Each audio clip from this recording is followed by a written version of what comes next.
The envelope was sitting on my kitchen counter when I got home that Tuesday night. I almost didn't open it.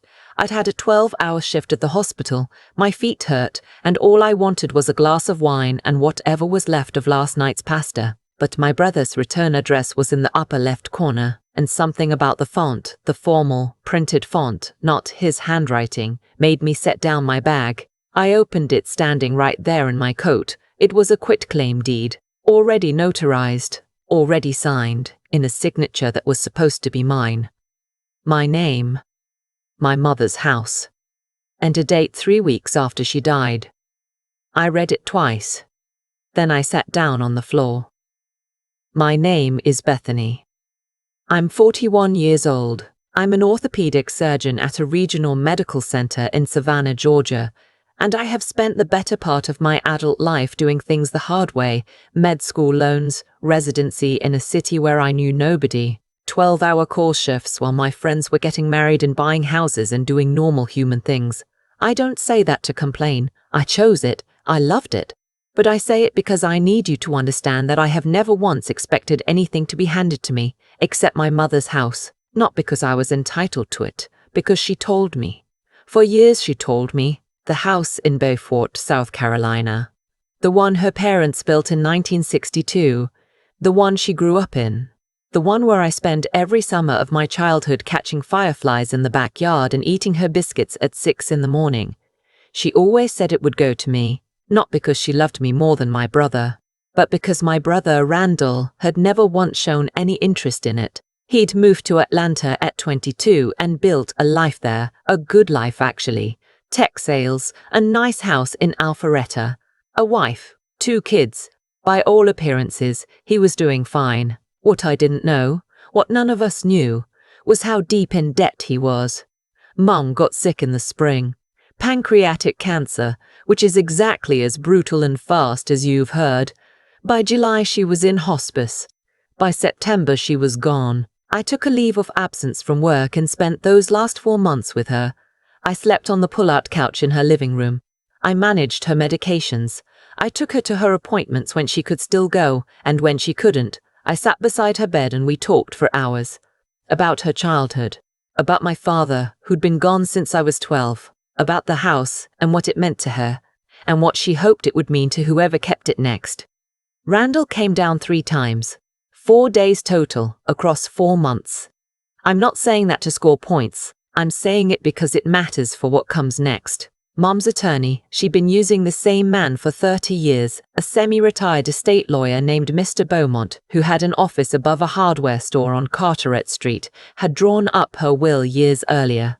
The house went to me, her savings, split equally, her jewelry and personal effects, to be distributed according to a handwritten letter she'd prepared, which he kept on file. When she died, I assumed things would proceed in an orderly way. Mr. Beaumont would file the will. The house would transfer. Randall and I would grieve and figure out what to do with her things and probably cry together at some point. Because whatever else he was still my brother, and we both just lost our mother. Instead, I got an envelope with a forged deed. I called Mr. Beaumont first thing the next morning. It was 7 a.m. and I didn't care. He picked up on the 3rd ring, which told me he was already awake, and when I described what I was holding, there was a pause on his end that I will never forget. A long, still pause. And then he said very quietly, "Bethany, I need you to come to my office today." I drove 4 hours that same morning. What he told me rearranged everything I thought I knew. Randall had come to Beaufort 2 weeks after the funeral. He'd told Mr. Beaumont that I had agreed to sign over the house, that I didn't want the responsibility of maintaining a property 4 hours from where I lived, and that I'd decided it made more sense for him to take ownership. Mr. Beaumont had told him that any change would require documentation and my direct consent. Randall had said that was fine, that I'd be in touch. And then, apparently, he'd found someone else to help him. The quitclaim deed in my hand had been prepared by a notary in Atlanta. The signature was mine, or a version of mine close enough to pass a casual inspection. The notary had certified it. Randall had filed it with the Beaufort County Register of Deeds. The house, on paper, now belonged to him. I sat in Mr. Jumbus, Beaumont's small office above the hardware store, and I felt something shift inside me. Not anger exactly, something colder than anger. Something that felt like the ground dropping out from beneath a version of myself I'd been carrying around without realizing, the version that assumed her family was, at its core, decent. Mr. Beaumont let me sit with it for a moment. Then he folded his hands on his desk. "The good news," he said, "is that your mother anticipated something like this." I looked at him. "Not this specifically," he said. "But she knew Randall was having financial difficulties. She mentioned it to me more than once in her last year. She asked me, very quietly, whether there was anything we could do to protect the property." He opened his desk drawer and removed a folder. Inside was a document I'd never seen. About 14 months before she died, while she was still sharp, still herself, my mother had placed the Beaufort house into a revocable living trust. The trust named me as sole beneficiary. It had been properly executed, witnessed and recorded. The house had already legally passed to me at the moment of her death, not through probate, not through the will, but through the trust, which superseded everything. The quitclaim deed Randall had filed was attempting to transfer title that he had never legally possessed. Mr. Beaumont looked at me across his desk. "She didn't tell you," he said, "because she didn't want you to spend her last months worried about your brother." I pressed my hands flat against my knees. I stared at the folder. "There's more," he said. The handwritten letter, the one my mother had prepared for the distribution of her personal effects. Mr. Beaumont had kept it sealed as instructed, until he could give it to me directly. He slid it across the desk. My mother's handwriting. I would know it anywhere. The slightly backward slant of her capital letters, the way she always dotted her I's with a tiny loop. It was 4 pages. I won't share all of it here because some of it was just for me, but the relevant part, the part that made my hands shake, was this. She had made an inventory. Every piece of jewelry she owned, described in detail. The pearl and garnet brooch her own mother had worn on her wedding day. The gold locket with my parents' wedding photo inside. The emerald ring that had belonged to her grandmother. The strand of graduated pearls she wore to every important occasion of her adult life. A diamond-cut sapphire bracelet my father had given her on their 10th anniversary. She had listed every item, and next to each one, in her careful handwriting, she had written my name. She had also written, "I have reason to believe some of these items may not be where they should be by the time this letter is read. If so, I trust Bethany to do what is necessary to recover them." I looked at Mr. Beaumont. "She told me," he said carefully, "that Randall had borrowed some items some months before she passed. She'd asked for them back. He'd told her they were being cleaned, being repaired, being looked after. She didn't push. She didn't want to fight while she was dying." I closed my eyes. My mother, sick and dying, had made a legal inventory of her jewelry and left instructions for me to recover it, because she had already known that her son was going to try to take things that weren't his. I drove back to Savannah that night. I did not sleep. By morning I had retained an attorney of my own, a woman named Gwendolyn, who specialized in estate litigation and fraud, and who had a reputation in the coastal Georgia legal community for being methodical, patient, and absolutely unwilling to lose. Gwendolyn's first phone call to Randall's attorney, he'd retained one almost immediately, which told me he'd known this moment was coming, was what she described to me later as a temperature check. She presented the trust documents, the recorded deed of trust, and the timeline. She explained that the quitclaim deed was legally void, that it had been filed against a property interest that Randall had never held, and that we would be moving to have it expunged from the county record. Randall's attorney apparently tried to argue that our mother had intended to revoke the trust prior to her death. Gwendolyn asked for documentation of that intention.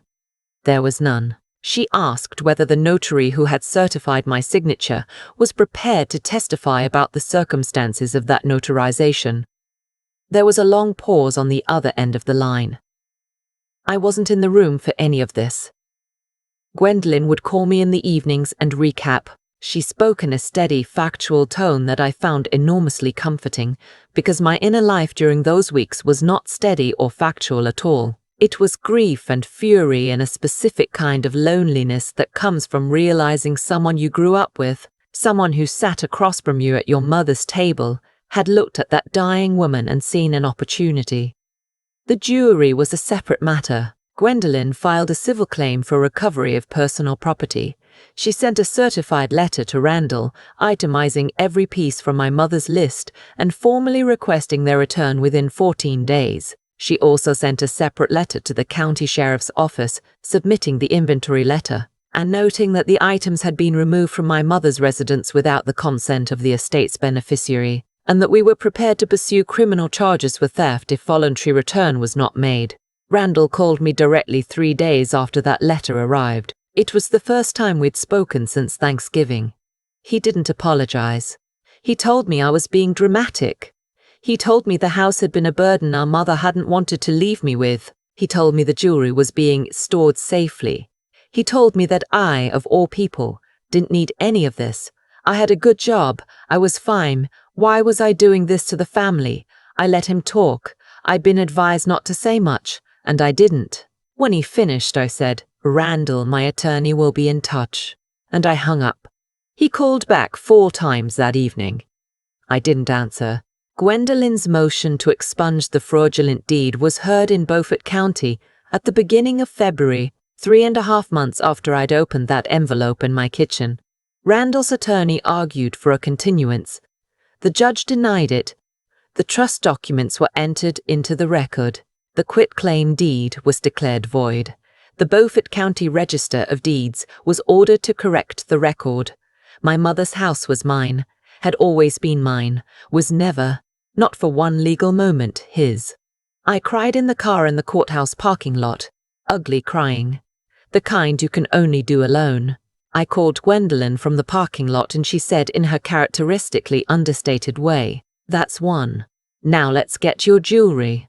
The criminal theft referral had moved slowly, the way these things do. But it had moved.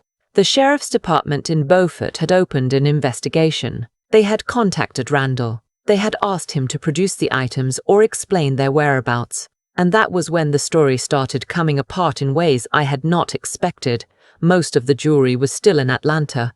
Randall had it. When detectives made clear that they would be seeking a search warrant if he did not cooperate voluntarily, he produced 9 of the 14 items on my mother's list: the pearl and garnet brooch, the locket, the sapphire bracelet, several smaller pieces. 5 items were missing, including the emerald ring and the graduated pearl strand. Randall claimed he didn't know where they were. The detective working the case told Gwendolyn, who told me that in her experience, people who claimed not to know where stolen items were usually did know, and that the investigation was ongoing. She was right. 2 weeks later, working off a tip from a person whose identity I was never told, investigators found that Randall had sold 4 of the 5 missing items to an estate jewelry buyer in Buckhead about 6 weeks after our mother's funeral. The emerald ring, the one that had been in my mother's family for 3 generations, had been sold for $11,000. The pearl strand had been given as a gift to his wife. I don't know what his wife knew. I genuinely don't. She had always been pleasant to me at family gatherings. I don't know if she understood where those pearls came from, or if she'd asked, or if she'd chosen not to ask. What I know is that when Gwendolyn submitted the documentation and the sheriff's department contacted her directly, she returned the pearls within 48 hours, without a word, in a small blue box sent via registered mail. The estate buyer in Buckhead was required to provide records. The emerald ring had been resold to a private buyer. Gwendolyn filed a civil action for the value of the ring plus legal fees, which Randall was ultimately ordered to pay.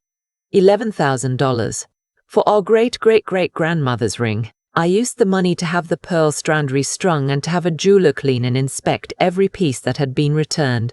I stood in that jeweler's small workshop in downtown Savannah, and I held my mother's brooch under the light, and I thought about her wearing it to my medical school graduation, pinned to the lapel of the blue blazer she bought specifically for the occasion. How proud she'd looked, how proud I'd been of her. Randall was charged with filing a fraudulent instrument forgery in the second degree, and theft by taking a felony under Georgia law for property valued over $5,000, which the missing jewelry exceeded. I was not in the courtroom for his arraignment. I had patience. I had a job. I had a life that, even in the middle of all of this, had not stopped requiring my presence. His attorney negotiated. There was a plea. Randall received 3 years of probation, a significant fine, and was required to complete 200 hours of community service. He did not go to prison. I have complicated feelings about that. I won't pretend otherwise. There's a part of me that wanted something more concrete, more proportional, a door closing, a sentence, something that matched the weight of what he'd done. But Gwendolyn was honest with me from the beginning about what outcomes were realistic for a first-time offender with no prior record, and she was right. I had the house. I had the jewelry. I had documentation that my mother's wishes had been honored. I had the legal record that would follow him forever. That had to be enough. I made peace with it being enough. I drove down to Beaufort in March, when the weather was starting to soften and the wisteria was coming up along the back fence the way it always did. I let myself in with the key I'd always had. My mother had given me a copy when I was in college, and I'd kept it on my keyring ever since. This small brass thing that had traveled with me through residency and fellowship in 3 different apartments. The house smelled like her, not strongly, not the way it had when she was there, but faintly in the way that old houses hold the lives that have been lived in them. Cedar from the closets. Something floral I could never identify. The particular quality of afternoon light through the kitchen window that I had been seeing my whole life. I walked through every room. I straightened a picture frame in the hallway. I sat for a long time in the chair by the back window where she used to read, looking out at the yard, at the oak tree that had been there since before any of us were born. My mother had known what her son was capable of. She had known and she had acted. And she had left me the tools I needed, hidden in a folder in a lawyer's desk drawer above a hardware store. For the moment I needed them. She had protected me without telling me she was protecting me, without adding her worry to my grief. I don't know what to call that except love.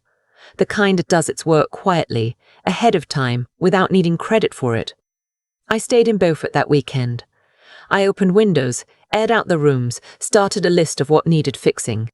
The gutters. The porch step that had always been soft. The kitchen faucet. Small things. Things you take care of because a place is yours, because it matters, because someone before you loved it enough to make sure it would survive them. I drove home Sunday evening with a brooch in my coat pocket. I decided to start wearing it. My mother had kept it in a box for too many years, and I didn't see the point of that anymore. Wherever I wore it, she'd come along. I've thought a lot about the word entitlement since all of this happened. Not in the political way people throw it around. Just the plain human version of it. The belief that something belongs to you simply because you want it badly enough. Randall wanted that house. He wanted those pearls, that emerald ring, those small, beautiful objects that our mother had carried through her entire life. He wanted them the way people want things when they're drowning and they've stopped thinking clearly about what's theirs and what isn't. I don't think he started out as someone capable of forging his sister's name on a legal document. I really don't. I think debt does something to people. Fear does something to people. And the absence of honesty, the habit of not saying I'm struggling, I need help, turns small compromises into larger ones until one day you're standing in front of a notary with a pen in your hand and a story that isn't true. That's the part that stayed with me longest. Not the fraud, not the court date, not even the jewelry. It was the phone call where he told me I was being dramatic. Where he said I didn't need any of this. He had convinced himself, fully and completely, that what he'd done was reasonable. That's what happens when intelligence gets disconnected from honesty. It starts working overtime to justify instead of correct. My mother was smarter than both of us about this. She saw it coming from a year out and she didn't panic and she didn't confront and she didn't make her last months about conflict. She just quietly did the work. She called Mr. Beaumont. She set up the trust. She wrote the letter.